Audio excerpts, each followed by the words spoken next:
Hi everybody, okay, video 3, Getting the American Revolution. I won't spend quite as much time on this because hopefully it will be more apparent as we get to Defiance of the Patriots. But in the first video I talked about social and economic changes, which are sort of leading to the breakup of the old Puritan order and the rise of what we could call Yankee New England in the 1700s. In the second video I talked about religious changes, the difficulty of keeping new, younger generations on board with the Puritan vision, causing cracks to appear in the Puritan religious order, the rise of evangelicalism as a major transformation of the Puritan worldview, and then other groups like what are going to become eventually liberal Christians and also Episcopalians and others. Again, meaning that the religious order is going to break up and you're no longer going to have quite as a unified a society, again opening up this more Yankee type of a culture. And then what I want to talk about now is more leading up to the revolution itself, some of the political changes in the way that New England is relating to the mother country back in England politically. If you remember back when we introduced this course, the initial colonization of Americas by the British were done through joint stock corporations, the Plymouth Corporation, the Massachusetts Bay Corporation, the Virginia Company, and so forth. These had been responsible for setting up the colonies, and they had operated by charter, which meant that the king or the queen, the monarch back in England, had granted the company governmental rights to govern their new colonies on behalf of the crown. Okay? What this meant was that England did not, in the 17th century, govern its colonies directly. You did not have governors and officials being sent out from London to govern the colonies. Rather, the companies themselves, to govern the colonies, rather the companies themselves were responsible for setting up the mechanisms of government in their various colonies. Okay, and they would have, setting up elections and town councils and all this kind of a thing. So the New England colonies were largely self-governing, right? They recognized the ultimate authority of the monarch, but the monarch was not directly ruling them. Okay, the government in England was very hands-off. And if you follow English history in the 17th century, there's a civil war, then you have Cromwell taking over for a while, then the monarchy gets restored, then the Glorious Revolution. There's a lot of political disruption in England. You know, the King of England has a lot of other things to worry about other than what to do with these colonies on the other side of the Atlantic that are very far and away and not bringing in much money and don't seem all that terribly important. Okay, so all this being sort of, New Englanders basically got to run their own governments for most of the 17th century, right, thanks to the charters granted to their colonial companies by the crown. After the Glorious Revolution, to some degree after the Restoration, but then especially after the Glorious Revolution, this changes. King James II, before the Glorious Revolution, in 1684, King James II revokes the charter of the Massachusetts Bay Company. He merges Massachusetts and Plymouth. He revokes the charter. There's supposed to be a governor sent out from England now for more direct governance. Things kind of fall by the wayside because he gets into trouble with Parliament, and you get the Glorious Revolution in 1688. By 1692, as we saw with the witchcraft stuff, you get a new governor, Phips, William Phips, being sent out from England. But this is really these few years mark an important transition where you no longer have joint stock corporations running government on behalf of the crown. You now have the crown trying to govern its colonies directly. Okay, you're no longer going to have New Englanders electing their own governors over the colonies. You are going to have a stranger showing up from London with a set of orders from the king. That's new, and you may well imagine that doesn't go over very well necessarily with a lot of people in New England who don't like these outsiders coming in and messing with their business. Okay. So there's a lot of tension going on over the revocation of the charters, the arrival of these new governors. Some of the governors get along fairly well with the locals, others don't. You get some resentment going on, you get some conflict going on. A lot of the governors are not Puritans, they're not Congregationalists. I mentioned the religious change. They will bring over their own Episcopalian, Anglican priests. They'll set up their own churches, which will be new rivals to the old Puritan Congregational churches. All these kinds of things will cause a lot of people to, not be terribly happy with the governors coming in. So that's a major factor. There's some other things going on. I'm not going to go into detail about all of them, but probably the other major set of factors are struggles with French Canada, right? Quebec was a French colony. The French and the English were very often political and military rivals with each other through the 1700s, and so their wars in Europe would very often spill out into the Atlantic and would spill over into their American colonies, and the British spent a fair amount of time trying to conquer Canada. And there were a number of wars of the French in which each side would also bring its Indian allies in, so we call them French and Indian Wars. The last one in the 1750s to 1760s being the biggest, the most expensive, and the one which finally resulted in 1763 with the British conquering Canada and turning Canada into a British colony, although of course you continue to have lots of French speakers in Quebec. So the French and Indian Wars are a major event. After the preaching tour of George Whitefield, they're the next event that all the 13 British colonies in North America sort of have a shared experience in, and they are going to have some important implications. One of them is militarily. The British send soldiers over to fight these wars.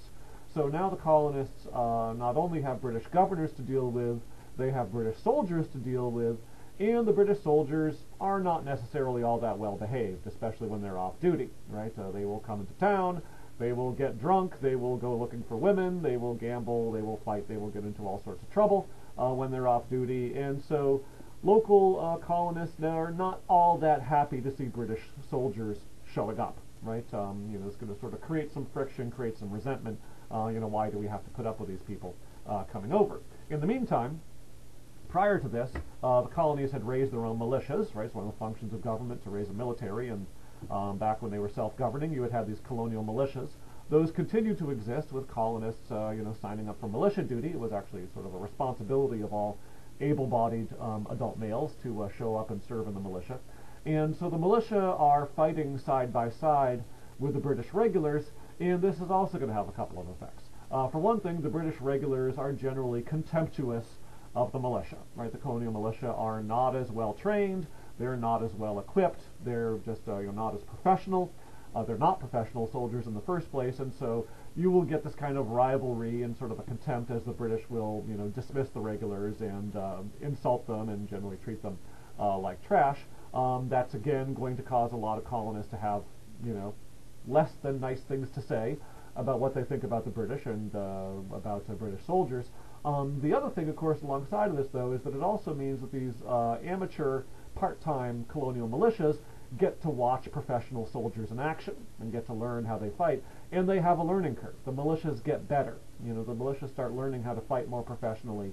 They start learning lessons, even though they don't like the British regulars. They start learning how to fight better from them. And as the French and Indian Wars go on, the colonial militias start having some successes. They start showing that they can actually win battles from time to time. In an earlier conflict with the French, as early as 1742, you actually had a very interesting moment.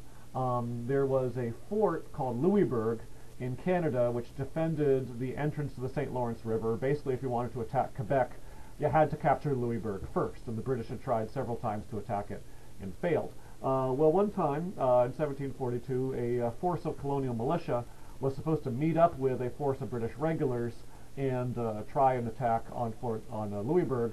The British regulars didn't show up. They were sailing over from England. There had been weather. They'd been slowed down. The militia show up in front of the fortress. There's no British regulars, and so they decided to try attacking on their own, and somehow, by some miracle, succeeded. So this was a very big news, right? Very important news, reaching New England, where without British help, colonial militia had succeeded at capturing this massive fortress that the British had failed to take over and over again, right? Sort of this is we did it, we can do it, we're good enough soldiers to do this.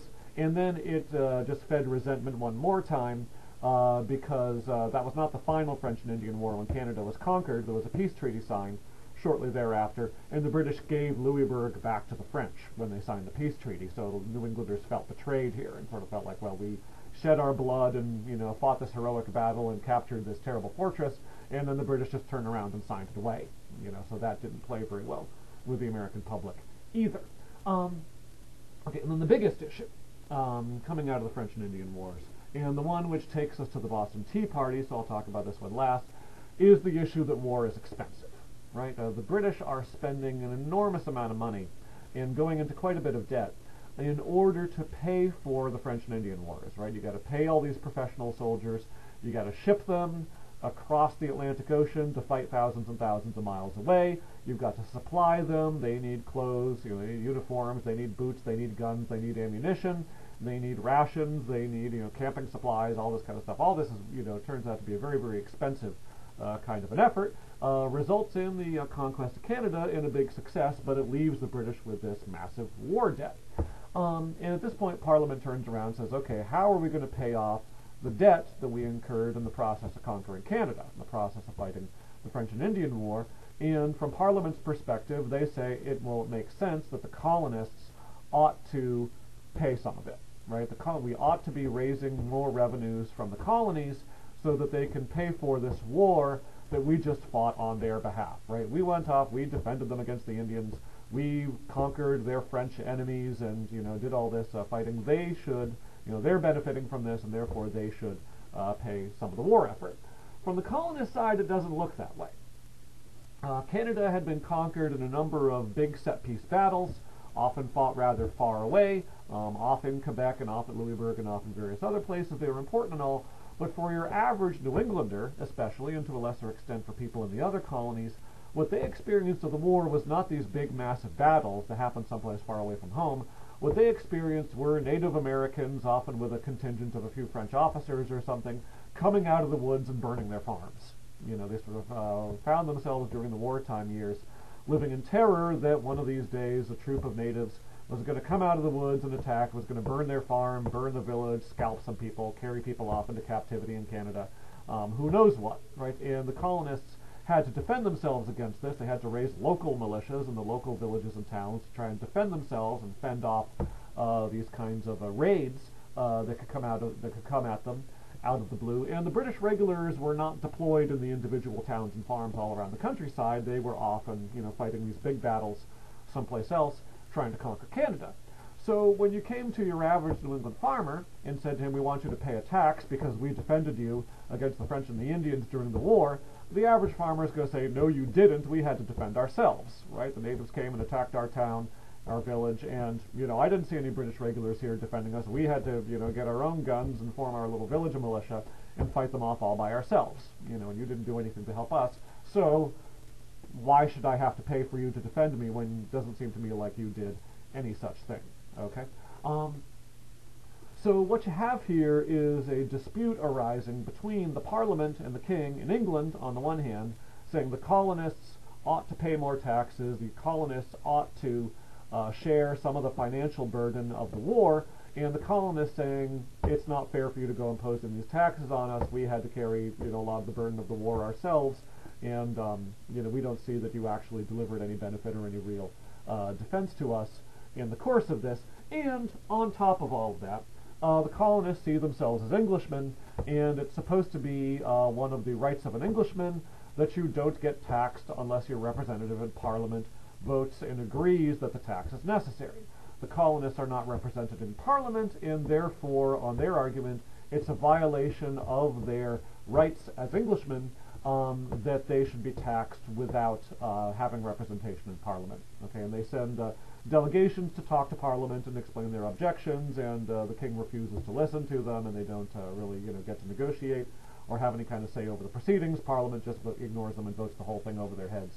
And so what this leads to among the political leadership back in the colonies is a sense that their rights are being violated, that the English government is behaving in a tyrannical way, because although Parliament is voting in favor of taxes the way the British law says they ought to, the colonists are not being represented. Okay, so you have this dispute over the taxation issue, right, which is going to ultimately lead to the Boston Tea Party, and is going to lead, is raising the specific complaints that are going to kick off the American Revolution. But what I want you to understand coming off this lecture is that it's not just the taxation issue for the few years, leading into the 1770s. This is really a sort of a hot button issue which is coming out in a longer term alienation between the colonies and the British. Okay, there's been a longer term process, a kind of a slow divorce going on, where the colonists have been increasingly resentful of British interference in local government, increasingly resentful of British governors getting sent over without their colonists having a right to vote for them or anything like that, colonists resenting having their powers of self-government being taken away from them, resenting the misbehavior of British soldiers, the abuses of the civilian population by British soldiers, resenting the way the British are handling the war, and then finally the taxation issue is one more issue on top of all of this. Okay, so leading to these disputes, which ultimately are going to give you the American Revolution. Okay, so we've had 3 lectures here, one talking about changes in New England socially and economically, one talking about changes that are going on religiously, and now political developments, all of which are setting the stage for the book Defiance of the Patriots and the Boston Tea Party, because hopefully now you'll understand why it is that by the time of the Boston Tea Party, New England is a very different kind of a world than it had been back at the time of the Salem witchcraft trials of the earlier colonial period, the Puritan period. Okay, thanks very much. Again, if there are any trouble with the audio, please do email me, and looking forward to seeing you on the discussion boards. Thank you.